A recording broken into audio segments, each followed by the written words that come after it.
Hey guys, welcome back. Positive Action here, Serenity Impact. I hope you guys are doing well. So let's review what we talked about last time. I hope you guys have been practicing those brain flips. Remember, turning our negative thoughts into positive thoughts. And it takes practice. Remember that. So if you don't have a handle on it yet, no worries. Just keep at it, all right? All right. How do we create a successful and happy life? So today we are going to focus on creating positive lives through continuous application of positive thoughts and actions and feelings. You might be asking, Miss Devon, does this philosophy actually work? We're a little suspicious. It can't be that simple. And yes, it does work if you work it, no matter which way you work it. Let's say you did one or two positive actions during this course. Your self concept got a little boost, right? A little positive boost. But then you lapse back into some of your negative ways of thinking, and then you're acting, and then you're feeling, making yourself a little more depressed and anxious along the way. Maybe launching yourself into some negative behaviors. You decided that positive action just doesn't work. So, what's up with that thinking? Well, you were actually working and reinforcing the negative circle. So the positive action circle was working our thoughts, actions, feelings, how they all work together, but that was working in a negative circle. So the philosophy works no matter which way you work it, but the choice is, do you want to live in the positive or the negative self-reinforcing cycle? So the philosophy is working the way it does, but you're headed in a negative direction. Why didn't one or two positive actions make enough of a difference? Humans create a foundation of positive feelings about themselves if they consistently think positive thoughts and do positive actions. Every time you think another positive thought and you do another positive action, your brain is creating neural pathways. Remember those neural pathways we talked about for brain chemicals such as adrenaline, serotonin, and oxytocin, which makes you feel increasingly better. Those are those good feels. It doesn't happen with one or two positive actions, but it happens when you choose positive thoughts and actions consistently over time, consistently. And it happens at your cellular level. If you get your physical, intellectual, social, and emotional acts pointed in a primary positive direction, remember those are our four aspects of our self-concept, you feel good about yourself and everybody else most of the time. Why is the choice to be happy and successful your responsibility? Because it's you, baby. Because it's you. No one else can choose between positive and negative actions. Only you can choose to be healthy or to become smarter. No one else can manage your days and your money. No one else can create webs of safety and connections to other people. No one else can tell you your truth, and no one else can chart your pathways in the world. People like parents, coaches, friends, and bosses, they can help you find out how to do those things, but ultimately you're the one that chooses. Why is it both an enormous power and enormous responsibility? Because it's the difference between a life you actually enjoy and one that keeps you small in accomplishment and prosperity. Choosing to think positive thoughts, do positive actions, and enjoy positive things over time is the core ingredient in creating a successful and happy life. Your successful and happy life. I've asked you a lot about your life and your identity, your character, your core self, and your self-concept. And I've asked you about the person that you want to become. Now, I want you to draw a self-portrait. You can make the drawing as artistic or simple. You can use illustration or you can just use words. You can make the drawing, it's your drawing, basically. It's your self-portrait. It's the way you portray that's yourself, okay? Around your picture include little icons of things that you love, your favorite technologies, your favorite movies, things about nature, your city, sports, music, art, dreams, ideals. Include people that you love.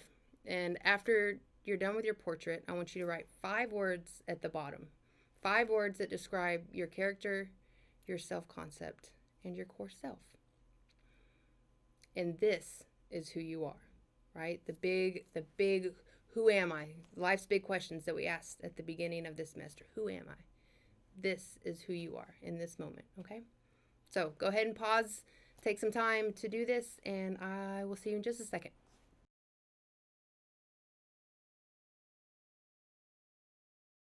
And welcome back. I hope you guys enjoyed doing that. If you didn't get to finish, or maybe you're shy about doing it in class, please take some time and maybe do it at home in your own privacy. But I still, at my age, and still enjoy doing this from time to time, just checking in with myself, seeing who I am and what do I identify with today in my life. So, and with that, I'm going to conclude this lesson with the great and amazing Matthew McConaughey, who will inspire us on how to live happy, healthy, and productive lives. So I hope you guys enjoy him. I know that you do.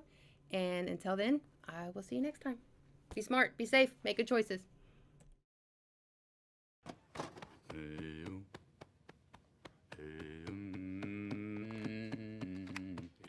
We've all got two wolves in us, a good one and a bad one. They both want to eat. The best I can tell, we just got to feed that good one a little more than the other one. Happiness is an emotional response to an outcome. If I win, I will be happy. If I don't, I won't. It's an if-then, cause and effect, quid pro quo standard that we cannot sustain because we immediately raise it every time we attain it. You see, happiness demands a certain outcome. It is result reliant. And I say, if happiness is what you're after, then you're going to be let down frequently, and you're going to be unhappy much of your time. Joy, though, joy is a different thing. It's something else. Joy is not a choice. It's not a response to some result. It's a constant. Joy is the feeling that we have from doing what we are fashioned to do, no matter the outcome. Now, personally, as an actor, I started enjoying my work and literally being more happy when I stopped trying to make the daily labor a means to a certain end. For example, I need this film to be a box office success.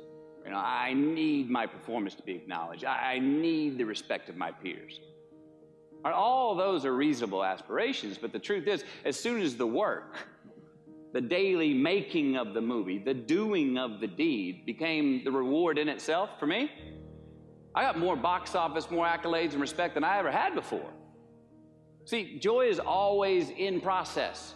It's under construction. It is in constant approach, alive and well in the doing of what we're fashioned to do and enjoying it. Now, the easiest way to dissect success is through gratitude. Giving thanks for that which we do have, for what is working. Appreciating the simple things we sometimes take for granted. We give thanks for these things, and that gratitude reciprocates, creating more to be thankful for. It's really simple, and it works. Now, I'm not saying be in denial of your failures. No, we can learn from them too, but only if we look at them constructively, as a means to reveal what we are good at, what we can get better at, what we do succeed at. All right, life's a verb. We try our best, we don't always do our best. And since we are the architects of our own lives, let's study the habits, the practices, the routines that we have that lead to and feed our success, our joy, our honest pain, our laughter, our earned tears. Let's dissect that and give thanks for those things. And when we do that, guess what happens? We get better at them, and we have more to dissect. It's a get-rich-quick on the internet, richest 15 minutes of fame world that we live in, and we see it every day. But we all want to succeed, right? So the question that we got to ask ourselves is what success is to us, what success is to you. Is it more money? That's fine. I got nothing against money. Maybe it's a healthy family. Maybe it's a happy marriage. Maybe it's to help others, to be famous, to be spiritually sound, to leave the world a little bit better place than you found it. Continue to ask yourself that question. Now, your answer may change over time, and that's fine. But do yourself this favor. Whatever your answer is, don't choose anything that will jeopardize your soul. Prioritize who you are, who you want to be, and don't spend time with anything that antagonizes your character. Don't drink the Kool-Aid, man. It tastes sweet, but you will get cavities tomorrow, all right? Life is not a popularity contest. Be brave, take the hill, but first answer that question, what's my hill? Well, for me, it's a measurement of 5 things. We got fatherhood. We got being a good husband. We got my health, mind, body, and spirit. We got career, and we got friendships. These are what's important to me in my life right now. Because I want to keep all 5 in healthy shape. And I know that if I don't take care of them, if I don't keep up maintenance on them, one of them is going to get weak, man. It's going to dip too deep into the debit section. It's going to go bankrupt. It's going to get sick, die even. So first, we have to define success for ourselves. And then we have to put in the work to maintain it. Take that daily tally. Tend our garden. Keep the things that are important to us in good shape. Defining ourselves by what we are not is the first step that leads us to really knowing who we are. You know that group of friends that you hang out with that they really might not bring out the best in you? You know, they gossip too much, or they're kind of shady. They really aren't going to be there for you in a pinch. Or how about that bar that we keep going to that we always seem to have the worst hangover from? Or that computer screen, right? That computer screen that keeps giving us an excuse not to get out of the house and engage with the world and get some real human interaction. Or how about that food that we keep eating, the stuff that tastes so good going down, it makes us feel like crap the next week, when we feel lethargic and we keep putting on weight? Well, those people, those places, those things, stop giving them your time and energy. Just don't go there. I mean, put them down. And when you do this, when you do put them down, when you quit going there, and you quit giving them your time, you inadvertently find yourself spending more time and in more places that are healthy for you, that bring you more joy. Why? Because you just eliminated the who's, the where's, the what's, and the when's that were keeping you from your identity. Like, trust me, too many options, I promise you, too many options will make a tyrant of us all. All right, so get rid of the excess, the wasted time. Decrease your options. If you do this, you will have accidentally, almost innocently, put in front of you what is important to you by process of elimination. Knowing who we are is hard. It's hard. So give yourself a break. Eliminate who you are not first, and you're going to find yourself where you need to be. Make voluntary obligations. I'm talking about the ones that we make with ourselves, with our God, with our own consciousness. I'm talking about the you versus you obligations. We have to have them. Now, again, these are not societal laws and expectations that we acknowledge and endow for anyone other than ourselves. These are faith-based obligations that we make on our own. These are not the lowered insurance rates for a good driving record.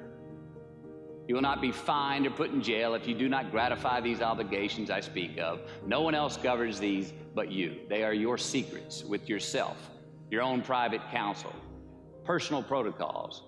And while nobody throws you a party when you abide by them, no one's going to arrest you when you break them either, except yourself. An honest man's pillow is his peace of mind. And when you lay down on that pillow at night, no matter who's in your bed, we all sleep alone. These are your personal Jiminy Crickets, and there are not enough cops in the entire world to police them. It's on you. It's on you. We do our best when our destinations are beyond the measurement, when our reach continually exceeds our grasp, and when we have immortal finish lines. And when we do this, the race is never over. The journey has no port. The adventure never ends because we are always on the way. So do this, and let somebody else come up and tap you on the shoulder and say, hey, you scored. Let them run up and tap you on the shoulder and say, man, you won. Let them come tell you, you can go home now. Let them say, I love you too. Let them say, thank you. Take the lid off the man-made roofs that we put above ourselves and always play like an underdog.